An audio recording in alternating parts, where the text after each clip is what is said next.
Vamos a darle pie y vamos a invitar a nuestro próximo orador, a José Luis Espert, diputado nacional, presidente de la Comisión de Presupuesto y Hacienda, todos lo conocen, es un viejo conocido de la casa. Mientras sube José Luis, le pido disculpas a la gente que está parada. En el coffee break, les voy a pedir un poquito de paciencia, se va a ampliar el salón, así que van a tener lugar para sentarse. Así que mis disculpas y un poquitito de paciencia que ya se va a solucionar. Ahora sí, José Luis. Hola, hola, buen día. Muy fuerte, ¿no? Sí. Sé que te tenés que ir medio rápido, estamos atrasados con el tiempo. ¿Ah, sí? Así que esto arranca por sí o por no. ¿Te suena? No soy apretable yo. No. ¿Acá? ¿Está bien? Donde vos quieras. Bueno, buen día a todos. Gracias a la invitación del IAEF, otra vez. Hoy le comentaba al presidente del IAEF, ¿no? Que mi primer IAEF fue en el año 98, en Córdoba. En 98, así que ya hace 26 años. Toda una vida casi, ¿no? Y les pido disculpas por haberme visto en la obligación de cambiar un poco el cronograma porque iba a estar a la tarde, pero ayer salió por la noche la convocatoria urgente a una sesión especial en diputados hoy a las 14 horas, así que no iba a poder estar a la tarde. Bueno, te agradezco entonces el haberte hecho este tiempo. Empezamos acá, creo que mucha gente del mundo financiero, el mundo inversor, está con un pie así ya metido en el mercado, a full, feliz, pero con la mirada puesta en el Congreso. ¿Sale la ley bases? ¿Cómo lo ves vos? ¿Van a empezar a salir todas las reformas que están pendientes?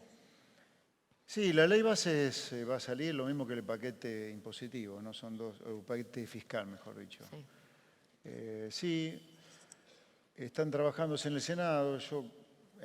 En diputados se trabajó artículo por artículo de las dos leyes y no se pasaba a discutir el nuevo artículo hasta que no se conseguían los votos del artículo siguiente. O sea, se trabajó de manera muy prolija. No sé cómo lo está trabajando el Senado, pero sí, van a salir. El escenario más probable que nosotros manejamos en el gobierno es que la ley bases y el paquete fiscal van a salir. Obviamente van a salir con modificaciones, eso va a volver a la Cámara de Diputados y va a volver otra vez el circuito de la comisión, las comisiones que lo tratan y después el recinto, ¿no? O sea que a lo mejor tenemos un par de semanas por delante antes que salgan. Pero sale como sea, o sea, me parece, o decime vos, está la orden ya del Poder Ejecutivo decir, aunque sea que haya que negociar o ceder, pero que salga. Sí, te diría que esa es la idea. A ver, el Parlamento es donde se parla, ahí tenés que conversar con todos. A ver, por ejemplo, a nosotros nos hubiera gustado una reforma laboral mucho más agresiva que la reforma laboral que terminó saliendo desde diputados en el paquete de bases. El paquete de bases en materia laboral tiene 3 tópicos: la eliminación de las multas, la extensión del periodo de prueba y el fondo de cese. Bueno, nosotros queríamos ir mucho más allá de eso. Queríamos ir contra la casta sindical, lo que yo llamo sindigarcas, ¿no? Gente que dice que representa a los trabajadores, pero en realidad se representan ellos mismos para mantener su negocio, porque si representaran a los trabajadores, serían los primeros monetaristas del país, los sindicalistas, ¿no? ¿Por qué monetaristas? Porque si la inflación es un fenómeno monetario y la inflación se come los salarios de los trabajadores que ellos representan, deberían ser los primeros en pedir que el sector público no tenga déficit. Sin embargo, por el déficit estatal yo no veía nunca ningún sindicalista preocupado. Y la otra cosa que deberían estar empujando son ellos una reforma laboral, para que los trabajadores que ellos supuestamente representan tengan más derechos. Sin embargo, nunca se han preocupado por el déficit fiscal y nunca se han preocupado por las leyes laborales. Así que nosotros queríamos ir contra la ultraactividad, queríamos ir contra el unicato sindical, contra la falta de democracia, contra esta cosa absolutamente ridícula que es que la empresa que contrata a una persona sea solidariamente responsable frente al sindicato de la cuota sindical. No hablo de la obra social, de la cuota sindical. Pero bueno, todavía la mafia sindical sigue teniendo peso importante en la sociedad y en el Congreso también. Así que, por lo tanto, no se pudo avanzar con eso porque no tenía sentido poner artículos que iban a ser bochados en en el Pleno, ¿no? Quienes seguimos los números vemos que, a ver, los dos logros más grandes económicos de Milei hasta ahora son obviamente el superávit fiscal, hasta ahora superávit financiero, y el descenso del ritmo de la inflación. Ahora, en lo que hace el superávit fue clave, básicamente el ajuste, hay que decirlo, es antipático, pero hay que decirlo, en materia de jubilaciones. Hay muchos proyectos en este momento en diputados para modificar el régimen jubilatorio y además devolverle a los jubilados todo lo que se les ajustó en estos meses. ¿Crees que tienen margen esos proyectos para avanzar? Vamos a ver después de la ley base si el paquete fiscal del Senado, pero, a ver, hay una ley vigente que se llama que es la número 24156, que es la Ley de Administración Financiera, que en el artículo 38 dice que toda ley que establezca gastos por encima de los gastos previstos en el presupuesto tiene que tener su financiamiento. Bueno, aunque no lo crean, en el Congreso de la Argentina, en la fábrica de leyes, se sancionan leyes ilegales, pues se sancionan leyes que van contra el artículo 38 de la 24156, una ley vigente de hace más de 30 años. Aunque no lo crean, insisto, en la fábrica de leyes se sancionan leyes ilegales. Y todos estos proyectos, salvo el de la Libertad Avanza, que ratifica el decreto presidencial número 274, el DNU, violan el artículo 38 de la 24156. Así que ojalá que ninguno de estos proyectos prosperen, porque es mentirle a los jubilados. Es decirle, le vamos a dar más en un bolsillo y se lo sacamos por el otro bolsillo con más inflación. Porque ninguno de estos proyectos tienen el financiamiento genuino para financiar el aumento del gasto público. Por eso todavía hay gente en la política que no salió del termo de los últimos 60 años de cadencia. No podemos aumentar el gasto público si no bajamos algún otro gasto público, porque la gente no da más de pagar impuestos además. Viste que dicen que los mercados siempre se adelantan. Ahí te están acercando un micrófono, perdón, porque no sé si anda muy bien el tuyo. Se corta un poco. ¿Hablo con este entonces? Okay. Viste que dicen que los mercados se adelantan, a los hombres y a las mujeres de finanzas les gusta estar siempre un pie más adelante que el resto. El presidente habló que tenía 3.000 proyectos más o 3.000 leyes más o reformas más pendientes una vez que se sancionara la ley bases. ¿Qué nos puedes adelantar de qué hay en estos 3.000 proyectos de reforma? Bueno, yo diría, esas leyes están adentro de los 10 puntos del Pacto de Mayo, ¿no? El Pacto de Mayo tiene 10 puntos, algunos de los cuales es la reforma previsional, una reforma laboral más profunda que la que está en la ley base, yendo ya contra los intereses de los sindigarcas, un proyecto de reforma del Estado para reducir el tamaño del Estado por lo menos 15 puntos del producto, reformular la relación de Argentina con el mundo en materia comercial, una reforma educativa para que los chicos realmente sean los auténticos destinatarios de la educación en la Argentina, una reforma electoral también, que incluya no solo la boleta única, que ya tiene media sanción de diputados, sino el sistema de circunscripciones, una reforma adicional al Código Penal, una reforma a la coparticipación federal de impuestos. Ahí se van a matar. Yo le he dicho en todos lados, creo que la coparticipación, si no la podemos eliminar porque está en la Constitución, ese es el argumento de los que saben de derecho, bueno, por lo menos reduzcámosla al mínimo posible, si no se puede eliminar porque está claro que la coparticipación es un veneno para la sociedad. Fíjense los casos de Misiones, los casos de Formosa, del Chaco, provincias que reciben 3 veces más de lo que generan. ¿Cuál es la consecuencia? El gobernador de turno, como no paga el costo político, aumentar el gasto público, termina despilfarrando el dinero. Mirá, yendo a la provincia de Buenos Aires, si la provincia de Buenos Aires despilfarra recursos, regalándole patrulleros a Puyaro o regalándole ambulancias a Nacho Torres en el sur, un gobernador como Kicillof, ¿qué hace esto? Un verdadero inútil esférico, porque es inútil de donde lo veas, con una provincia incendiada, y yo le... Si un gobernador que recibe menos de lo que genera malgasta los recursos como lo malgasta, porque tiene la educación destruida, la salud destruida, pero manda ambulancias a otro gobernador, la provincia incendiada de inseguridad y manda patrulleros a otro gobernador, vos fíjate lo que hace la coparticipación.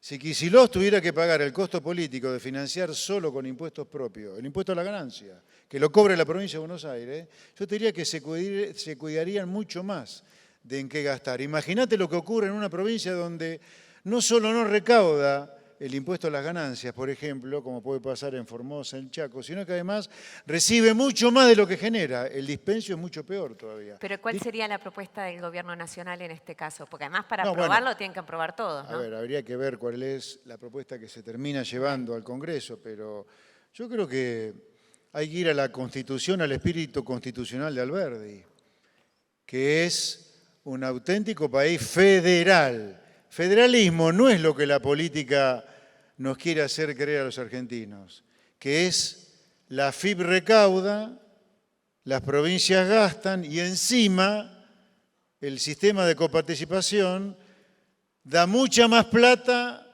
de la que las provincias generan en algunos casos. Porque una cosa es que la AFIP recaude y las provincias gasten, pero otra cosa es el sistema redistributivo que tiene la Copa, que es que hay provincias que reciben hasta 3 veces lo que generan. Yo sería del espíritu del auténtico federalismo, que cada uno recaude sus impuestos y pague el costo político de aumentar los impuestos. Por ejemplo, Pergamino, donde yo nací, provincia de Buenos Aires. El intendente de Pergamino no cobra el inmobiliario rural. Tiene que ir a galguear al gobernador de Buenos Aires de turno para pedirle coparticipación del inmobiliario rural que se recauda donde están las tierras más ricas del país. Imagínate lo que sería Pergamino si Pergamino pudiera recaudar el inmobiliario rural. Sería Abu Dhabi. Yo creo que... Lo que pasa es que después va a haber que ponerle un coto a ingresos brutos, impuestos a los sellos, por supuesto, impuesto por supuesto, todo lo habría que cobran los eliminar todas las municipios. tasas. Que los municipios recaudan impuestos, eliminen todas las tasas. Porque ahora los municipios están empezando a inventar impuestos con el formato de tasa. Claro. No te dan nada, pero te cobran una tasa que supuestamente es la contraprestación de algún gasto. Yo pregunto, ¿cuál es la contraprestación, como ocurre en Escobar, que se cubre una tasa a los pañales descartables? ¿Ustedes saben eso? Se cobra una tasa municipal. Hay tasas a los pañales, hay tasas de todo. Los Bueno, supermercados pagan pero esa tasas por cada tasa, ticket de venta. yo llamo a los ciudadanos de Escobar a evadirle esa tasa. No hay que pagarla. ¿Qué te da el municipio a cambio de pagar una tasa por los pañales descartables? O sea, si nos cobran una tasa es contra algo, si no, no la paguemos. Nosotros en Villa Saralegui, en el norte de la provincia de Santa Fe, promovimos una rebelión fiscal exitosísima porque el intendente, el jefe de la comuna, se robó la tasa de red vial durante 10 años. Entonces, los productores, con la asistencia nuestra, comenzaron una rebelión fiscal que terminó con el derrocamiento del jefe comunal porque se robó la tasa. O sea, los ciudadanos tenemos que defendernos, muchachos, frente al robo de la política. Si no, nos van a fumar en pipa siempre. Ahora, te escuchaba hablar de Kicillof y... El inútil esférico. Por sí o por no. Por sí o por no. Sí. José Luis Espert, candidato a gobernador de la provincia de Buenos Aires 2025. Lo que diga el presidente Milei. No lo sé qué va a decir. ¿Te gustaría? A ver, la función política me encanta desde que la abracé en 2019 y dicho sea de paso, una pequeña reflexión.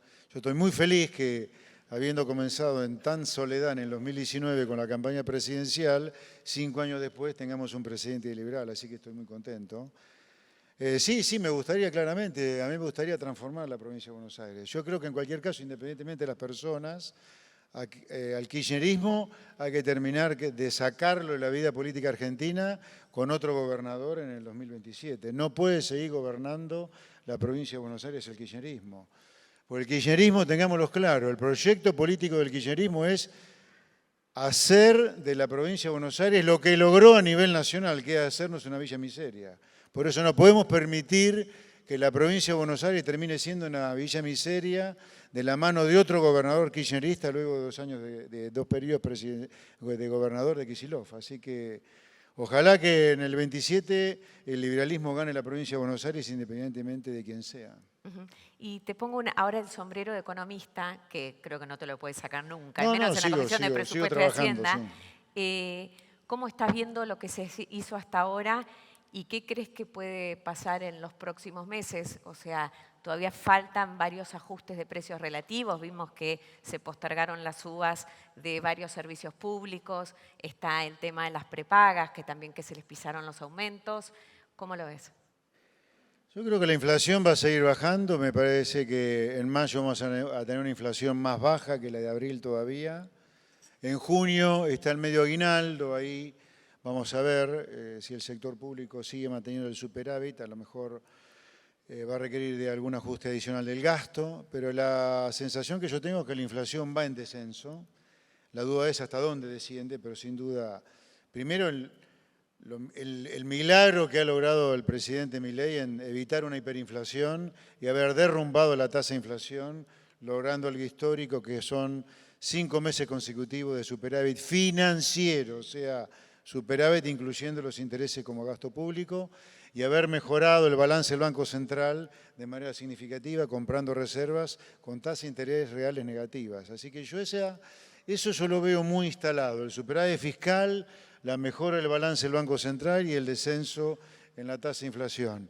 Si la política sanciona la ley base, sanciona el paquete fiscal y deja de jugar, como está jugando en la Cámara de Diputados, con estos proyectos de mentirle a los jubilados con más de lo que se puede pagar dada la situación fiscal, o en el caso de los docentes con este show que ha montado una parte del radicalismo o el radicalismo hoy en diputados, cuando ya ayer se acordó todo con los rectores de las universidades nacionales, me parece que Argentina arranca un sendero de un crecimiento sólido y sostenible porque lo está haciendo sobre bases sanas. Y es importante recordar que si Argentina sigue por el camino que está marcando el presidente Milei, que es austeridad fiscal, reducir impuestos cuando tengamos superávit, una política monetaria sana, reforma laboral, desregulación, apertura al comercio mundial, relacionarnos con Occidente,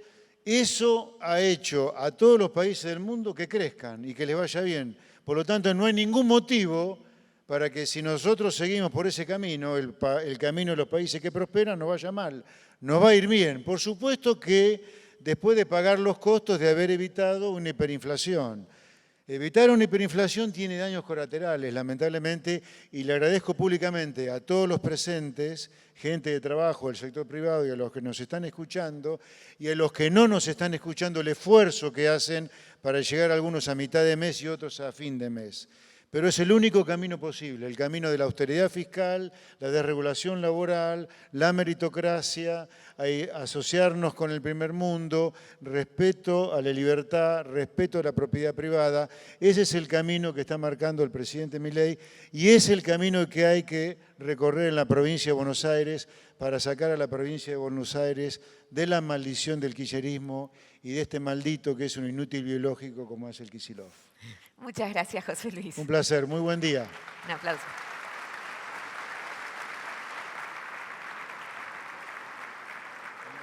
Gracias. Gracias, José Luis. Ahora sí, vamos.